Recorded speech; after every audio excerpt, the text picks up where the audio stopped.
अस्सलाम वालेकुम नाज़रीन, आप सबका इस्तकबाल है एचएन न्यूज़ में। मैं आपका होस्ट मोहम्मद अज़हरुद्दीन। आइए बढ़ते हैं तफसीलात की जानिब। एचएन न्यूज़ में आप सबका इस्तकबाल है। आइए नजर डालते हैं आज के अहम खबरनामे पर।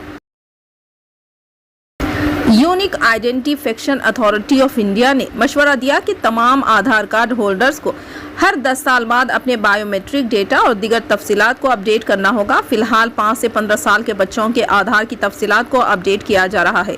UIDAI ने कहा कि अब से बालिगों को भी हर 10 साल बाद रज़ाकाराना तौर पर अपने आधार की तफसीलात को अपडेट करना चाहिए। ये वाज़ेह किया गया है कि 70 साल से ज़्यादा उम्र के बुजुर्ग शहरी आधार को अपडेट करने की ज़रूरत नहीं है। UIDAI ने मेघालय, नागालैंड और लद्दाख को छोड़कर मुल्क के तमाम हिस्सों में बालिगों को आधार कार्ड जारी किए गए हैं। इस वक्त मुल्क में 93.65% लोगों के पास आधार कार्ड है।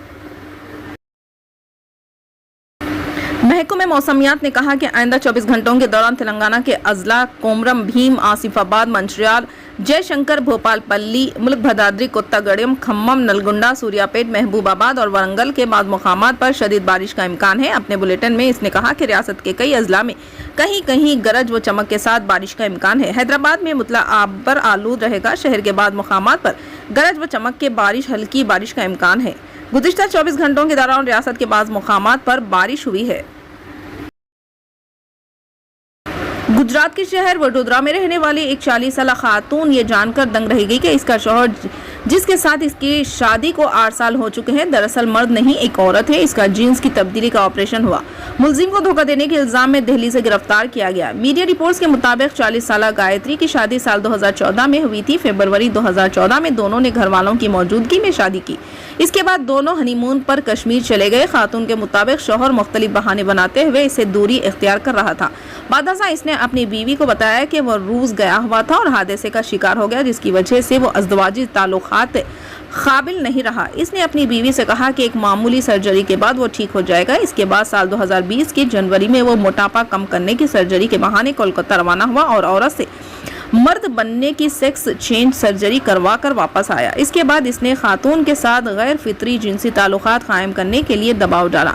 इनकार पर इसने अपनी बीवी को धमकी दी कि अगर इसने किसी को बताया तो इसके नतायज बुरे होंगे। दर हकीकत इस औरत का पहला शौहर एक सड़क हादसे में हलाक हो गया था। इसे एक 14 साल की बेटी है। खातून ने पुलिस को अपनी शिकायत में बताया कि इसके शौहर ने अपनी बेटी को अच्छी तालीम देने की पेशकश की थी और किसी को ना बताने की धमकी दी थी, जिसकी वजह से वो खामोश थी। लेकिन खातून के सब्र का पैमाना लबरेज होने पर वो पुलिस से रुजू हुई।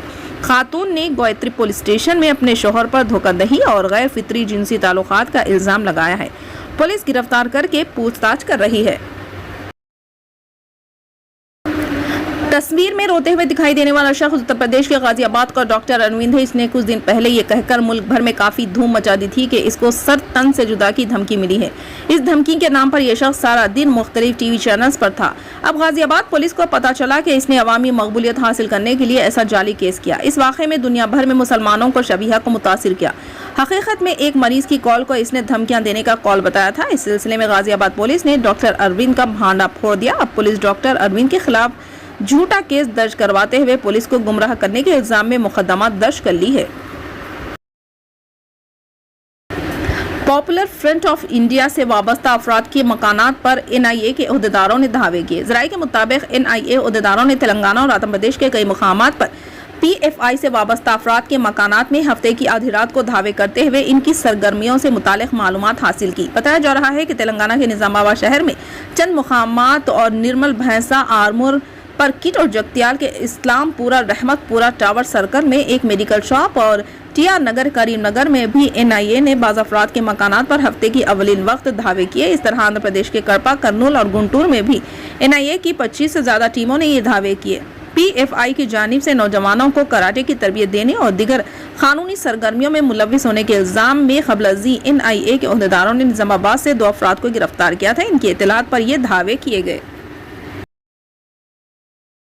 उत्तर प्रदेश की अलीगढ़ पुलिस ने मदरसों और अलीगढ़ मुस्लिम यूनिवर्सिटी के खिलाफ मुतनाज़ा बयान देने पर याति नरसिंहानंद सरस्वती के खिलाफ केस दर्ज किया।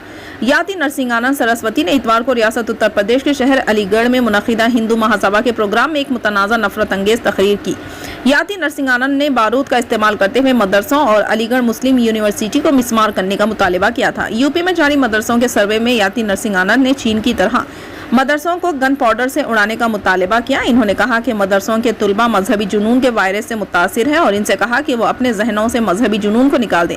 मदारिस और अलीगढ़ मुस्लिम यूनिवर्सिटी को धमाके से उड़ा दिया जाए और इसमें तालीम हासिल करने वाले तुलबा को दिमागी इलाज के लिए हिरासती मराकिज में भेज दिया जाए। याति नरसिंहानंद ने गुज़िश्ता साल भी हरिद्वार में नफरत अंगेज तकरीर की थी। इस मामले में गिरफ्तार याति नरसिंहानंद को बाद में रिहा कर दिया गया था। हाल ही में याति नरसिंहानंद ने महात्मा गांधी के खिलाफ भी मुतनाज़ा रिमार्क्स दिए थे। हैदराबाद से ताल्लुक़ रखने वाले सहाफ़ी Mirza Ghani Baig international senior for journalist के ज़ेरे एहतमाम नेपाल में मुनक़िद होने वाली सहाफ़ियों की बैनुल अक़वामी वर्कशॉप में शिरकत के लिए आज रवाना हुए। ये वर्कशॉप सेंटर फॉर जर्नलिस्ट की फेलोशिप बउनवान अदम बर्दाश्त के तूफान के सामने बंद बांधने का अज़्म मजहबी आज़ादी के फ़रोग़ के लिए जनूबी एशिया के सहाफ़ियों का नेटवर्क के तहत मुनक़िद की जा रही है। मिर्ज़ा गनी बेग न्यूज़ 18 उर्दू के डिप्टी न्यूज़ एडिटर के तौर पर दिल्ली में अपनी खिदमात अंजाम दे रहे हैं। वो 18 सितंबर इतवार के रोज़ शमशाबाद एयरपोर्ट से बजरिया दिल्ली खटमंडू पहुंचेंगे। इस वर्कशॉप में हिंदुस्तान, पाकिस्तान और श्रीलंका से ताल्लुक़ रखने वाले 40 सहाफ़ियों को मजहबी आज़ादी के मौजू पर रिपोर्टिंग करने के लिए तरबियत फराहम की जाएगी। ख़ास बात यह है कि हिंदुस्तान भर से सिर्फ 2 ही उर्दू सहाफ़ियों ने ये मौका हासिल किया है। ICFJ के मुताबिक साल 2020 से जारी इस फेलोशिप का मकसद जनूबी एशिया के सहाफ़ियों की तरबियत करते हुए उन्हें मजहब की बुनियाद पर भड़काई जाने वाली जुल्म व सितम की साजिशों से वाकिफ करवाया जाए और जनूबी एशिया में सहाफ़ियों का एक पायदार इलाकाई नेटवर्क कायम किया जा सके जो ऐसी खबरों से दिलचस्पी रखने वाले सामईन के लिए मखसूस हो जिनमें तुनु और एडवांस मजहबी आज़ादी को फ़रोग़ दिया जा सके। तमिलनाडु में एक शख्स ने खातून वकील पर चाकू से हमला कर दिया। इनकी बेटी भी इस हमले में जख्मी हो गई। यह वाक़या तमिलनाडु के तिरुपुर जिले में पेश आया। जमीला बानो नामी खातून वकील मैनिला की एक अदालत में सरकारी वकील है। वो तहकीक के लिए अपनी बेटी के साथ पुराने मुकदमात के नोटिस लेने अपने दफ्तर गई। इस दौरान अचानक एक शख्स दफ्तर में दाखिल हुआ और वकील जमीला बानो पर चाकू से हमला कर दिया। हमले में बीच बचाव करने वाली इनकी बेटी भी जख्मी हुई। इसी दौरान जमीला बानो की चीख व पुकार पर मुकामी लोग वहां जमा हो गए। इन्होंने हमलावर को पकड़ने की कोशिश की लेकिन वो चाकू छोड़कर फरार हो गया। इस हमले में खातून वकील जमीला के चेहरे और हाथ पर शदीद चोटें आई। इन्हें सरकारी हॉस्पिटल ले जाया गया और इनका इलाज किया जा रहा है। दूसरी जानिब पुलिस ने इतला मिलने के बाद मुकदमा दर्ज करके वाक़े की तहकीकात शुरू कर दी। मुलजिम की शनाख्त के लिए इलाके के CCTV फुटेज की जांच की जा रही है। हैदराबाद के पुराने शहर में इतवार की रात एक कदीम इमारत की छत का हिस्सा मुनहदिम हो गया। काली खबर इलाके में वाक़े 2 मंजिला इमारत में 2 खानदान मुकीम थे। बारिश की वजह से छत बहुत ही खराब हो गई थी कि रात अचानक यह हादसा पेश आया। इस हादसे में मकीन करिश्माती तौर पर महफूज रह गए। मुतालिका पुलिस और मुगलपुरा फायर सर्विस ने पहली और दूसरी मंजिल से 12 अफराद को बचा लिया जिनमें खवातीन और शेरख्वार बच्चा भी शामिल है। जिन अफराद को बचा लिया गया इनके नाम सलमा सुल्ताना, आसिया बेगम, फातिमा सुल्ताना, मोहम्मद अकरम, मोहम्मद हसन, फिरदौस, फरहीन बेगम, जैनब, अहमदुद्दीन, अलीमुद्दीन, अलीना बेगम, अरहमुद्दीन बताए गए हैं। BCCI ने टीम इंडिया के लिए नई जर्सी को मंजूरी दे दी है। 20 सितंबर से ऑस्ट्रेलिया में खेले जाने वाले T20 सीरीज से हिंदुस्तानी खिलाड़ियों इन जर्सियों का इस्तेमाल करेंगे। ये बात BCCI ने बताई। Team India official kit sponsor MPL की तस्दीक शुदा जर्सी को BCCI ने मंजूरी दे दी। एशिया कप 2022 में हिंदुस्तानी खिलाड़ियों की जानिब से इस्तेमाल की गई जर्सियों से तकाबुल किया जाए तो नई किट में नीले रंग के कुछ शेड्स है। फिलहाल के लिए इस खबर में इतना ही। देखने के लिए आपका बहुत बहुत शुक्रिया। अगर आप नए हैं इस चैनल पे तो सब्सक्राइब ज़रूर कर लिए और बेल आइकन भी दबा लिए ताकि हमारी हर खबर